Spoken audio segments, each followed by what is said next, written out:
In this video, I'm going to walk you through how to create a Zazzle account and set up your store step by step. Hey, it's Trevor. I've been on Zazzle for over 4 years now. And after thinking about it for a while, I decided to create a brand new account just for videos like this. With my original account, I always had to blur out a ton of personal information, which made editing time-consuming and wasn't the best viewing experience. While I still need to blur out a few private details here and there with this demo account, it's definitely less tedious. And it means I can show things like my designs, store name, category, and collections much more clearly. This was only my second time creating a Zazzle account and store, and since it's been a few years, I had to relearn a few things alongside you while going through the steps. The platform has definitely changed a bit over time. Let's get started. On the Zazzle homepage, click on the Sell on Zazzle button on top. Scroll down a little bit and click on another Sell on Zazzle button again. And on this page, you can choose if you want to create a Zazzle account using your email, Google, Apple, or Facebook. I choose Google for my new Zazzle account. Once ready, just hit continue to the next step. Zazzle need to verify my email address, so I click on continue, and they have sent me an email for validation. So I go to find the email in my Gmail account and click on the validate email address button. It is now verified, so I click OK, and it will bring me to the next page to open a Zazzle store. It is important to spend some time and come up with a store name here, because the name will be used as your store's web address permanently, and you cannot change it. Which means even you change the store name later that Zazzle allow you to do, your web address will still stay the same, so keep that in mind. This also explains why when I try to use the store name FFS Designs, it doesn't allow any space in between. I can either remove the space or add an underscore in between, and both are available, which is good. I prefer the underscore one. Check the box for I'm not a robot, and click on the Create Store button. We are now on the Edit Store Information page, and the first thing I want to do is removing the underscore for my store name to have a cleaner look. Off to the tagline. I was using DeepSeek, the free AI tool, to help me come up with one, so I just copy and paste it in there. Same thing goes for the About section. I just got to read through the text to make sure they sound okay. Up next is the store banner image. In the Zazzle Help Center, it says it should be at least 2280 pixels by 630 pixels. That's close to a 3:1 aspect ratio. And as for the logo size, it's no less than 512 pixels in square. I'll put a link on this page in the description for you to learn more about it. For the banner design, I used ideogram to help me create a quick one. You can also try the free version of it, or use other editing tools such as Canva, Adobe Photoshop, and Illustrator. I have a prompt to help me create a banner design that's modern and minimalist style with text in the center. It is in 3:1 aspect ratio, the latest 3.0 model, and the style is set to auto. Everything is set, and I click the generate button to begin the process. In no time, I have 4 generations, and I like this one the best. I just go to download and select PNG 100% quality to save it onto my computer. For a logo design, I use the free version of Playground AI. On their create page, I click on logo, and there's a big list of both free and paid logo templates for me to choose from. You can tell by looking at the upper right corner of each template. So spend some time to look for the one you like. And I found this one just a couple days ago on their mobile app. Before recording, that was free, but it's not anymore. In the mobile app, I used a very simple prompt to change the text. And very quickly, I got a logo that I can use for my new Zazzle store. To demonstrate, I'm using this similar logo design templates that's free. I'm using the exact prompt except adding an S to the word design to match my store name. Very quickly, I got another logo. From here, go to export on the upper right corner and click on download to save it onto my computer. I prefer using this version for now even though it's missing an S for the word design. The logo size should be good to go, but the banner needs upscaling. The resolution from ideogram isn't quite high enough. We will need to at least double it to meet Zazzle's recommended size. I use Upscale, an AI image upscaler you can install onto your computer for free. Simply drag and drop my banner image onto the tool, then go to select model. You can experiment any of these. I just prefer General Photo Ultra Mix Balanced. Next, select the image scale, and I will go for 2x for this banner graphic, because in step 4, you can see it has already met Zazzle's recommended size. Click on the Upscale button to start the process. When it is done, you can drag the slider left and right to see the result. Viewing it from a distance, you cannot tell much of the difference, but the new image has already doubled the size, which is great. Going back to the Zazzle store setup page, click on Add Image. Then click on the Upload Media button on the upper left-hand corner. Find the Upscale the Banner file. Click Open to add it to my Zazzle's media space. Once uploaded, click on the banner, and it will bring us to the image cropper. I will just position the crop right in the center. Click on OK, and the banner image is officially uploaded. I will skip the website URL section, but you are free to add yours if you have one. After the tags, and I use DeepSeek AI to help me come up with some. Just make sure the tags you want to use are relevant to your niche and your store name, and you should be good to go. Just something to be aware of is, when your tags have more than one word, add an open and close double quote for them.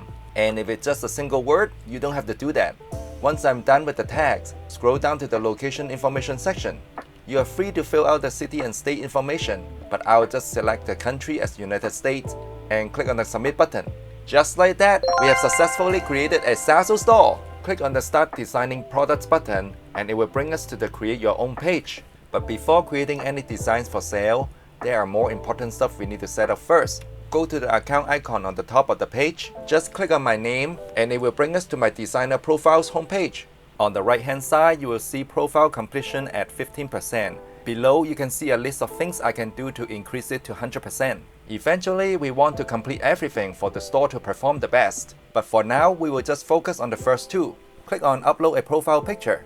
Go to Upload Media at the upper right hand corner again, and you can choose a headshot of yourself or anything else you like to be your designer profile picture. However, Zazzle recommends us to use a face pic because they will promote those designers at different times throughout the year, such as holidays and special events. But it is really up to you. I will use my headshot for this demo account. Double click the image or go to Open to upload it onto the media space. Click on my face shot image, position the crop as needed, and click on OK. Now in the profile completion list, click on Add a Banner Image. Now you can definitely use a different banner image for your profile, but just to save time in this video, I'm going to use the same one for my Zazzle store. Next, go to Stores in the menu and go to my FFS Designs store. Same here, you will see store completions on the right hand side, and below there are lists of things need to be completed in order to optimize the store performance. But just like the designer profile page, we want to focus on the first two for now. So let's click on Provide your profile photo and name. Here is the edit profile page and I will be filling out my full name.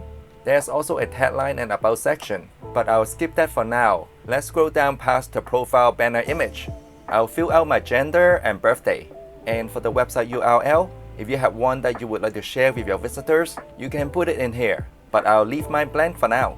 Scroll down to the location information section, and once again, you can put in your city and state's information. But for me, I'll just select United States as my country for this account. Underneath, there's a checkbox for you to decide if you want to display this information on your profile or not. It's really up to you. Once you're ready, hit the submit button to update your information. Back to the top of the page, go to Stores and select My Shop again. This time, go to the empty store icon on the top and select Change. Go to Upload Media and add my store logo to the media space. Click on the store logo to add it to my store. Now that the logos and banners for both my designer profile and store are updated, it's time to set up the payment settings so you can get paid. From here, go to the account icon at the top. Go to My Accounts and go to the Earnings tab. And on this page, click on Payment Settings. Since I'm based in the US, I'll be walking you through the tax and payment setup from that perspective. If you are outside the US, your process might look a little different, especially for tax form and payout options. But the general steps are similar, and Zazzle will guide you based on your country. In here, you get to choose to get paid by check or PayPal. For checks, Zazzle will send you a payment once you've made over $100 in royalties, unless you request a payment early, but there will be a $5 fee. And for PayPal, they will send you a payment once you made over $50 in royalties. If you want to request an early payment, there will be a $2.50 fee. I choose PayPal and I just need to fill in the email address for my PayPal account. Scroll down to the payee information section to put in my legal name, home address, and phone number. Then scroll down to the tax information section to select the place of my citizenship. Put in my legal name again and my social security information. After that, scroll down to the payment preferences section and I just leave the default setting as normal. Then I just click on the submit button to update the information. The payment settings is done. Let's go to the Ambassadors tab. This is Zazzle's Ambassador program that used to call Associates program, but with all the different names, it is basically a type of affiliate program. You have an option to join this program in order to earn additional royalties from your sales by either promoting your own products or someone else's products on Zazzle. Simply share the product links provided by the program on social media, email, or text messaging. And if someone made a purchase directly from your link, on top of the regular royalty you make from the sale, you also get to earn an extra 15% or 35 to 50% from it, depending on the product you were promoting. I might cover more of this in details in another video, but you can also learn more about it by going through the Ambassadors Program Agreement before deciding. And when you're ready to join, check the box and click the Join Now button. The last thing I will show you in this video is how to create your first product listing. I'll use my YouTube channel's logo as an example, just to give you a feel for how the process works when uploading your first design. On the top menu, go to Create Your Own to expand the product options, and I'm selecting buttons to go to the blank templates for buttons and pins. I'm picking the 3-inch large round button for the demonstration. On this page, click on Add Your Design to open the design tool. I will click on Upload Images on the left and open the graphic of my logo to add it to the button's artboard. I can click on the preview window at the lower right hand corner to see mock-ups of how the design look like on the product. It's looking good to me, so I close it out and click on the Done button at the top. It is ready, so I click the Save It button to fill out the details of this design. For the title, I will just say Financial Freedom Style Blue. And as soon as I click away, the product type will be added at the end automatically. I'll select the only options on the marketplace department for this design. Down to the description, I use ChatGPT to help me come up with one. I'll leave the prompt I've been using in the description if you would like to use mine as well. Just make sure you read through the generated text every time to ensure they sound right.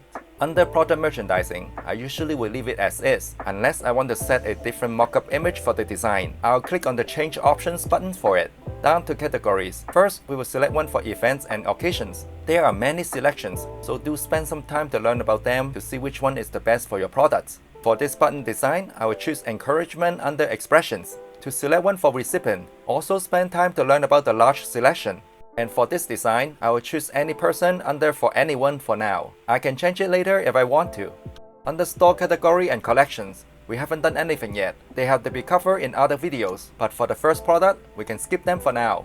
For tags, I use ChatGPT again. Just copy the ones I like and paste it into the slot. Just make sure you're using double quotes for the tags with more than one word. Use about 10 slots as much as you can, and move on to the additional information section. For suitable audience, I'll select G as general for everyone. Product visibility will be public for everyone to see it. And I will have Show Customize It button to be yes, so that my buyers have the freedom to change the design of my products before purchasing, and I'm still getting paid for it. Under royalty information, I get to set the royalty percentage. I like to go by the common pricing psychology, and looking at the retail price, just set it close to $3.99. And $3.95 is the closest I can get at 7%. Because at 7.1%, it will be $4 for this product. I usually would set the royalty percentage above 10% though, but for this demo account, I'm okay with 7% for now. You're welcome to purchase this item to support my work and my channel, and I appreciate it. Once everything is set, just check the box to acknowledge that you have the right to purchase and sell this product without any violations, such as trademark and copyright infringement. Then click on the Post It button. And for the first time posting, there's a reminder that it can take up to 24 hours for your product to appear in search results. You can check the box for Do Not Show Me This message again before clicking OK. And the first product in my new Zazzle store is created and up for sale. I can share my new products directly right on this page if I want to. And one last thing for this video, at any time, you can go to the notification icons at the top to check for news, sales updates, and reminders. Right now, I have complete your member profile. Click on it and it's bringing me back to my personal information page. Basically, I have to fill out the tagline and about section I skipped earlier. That's it.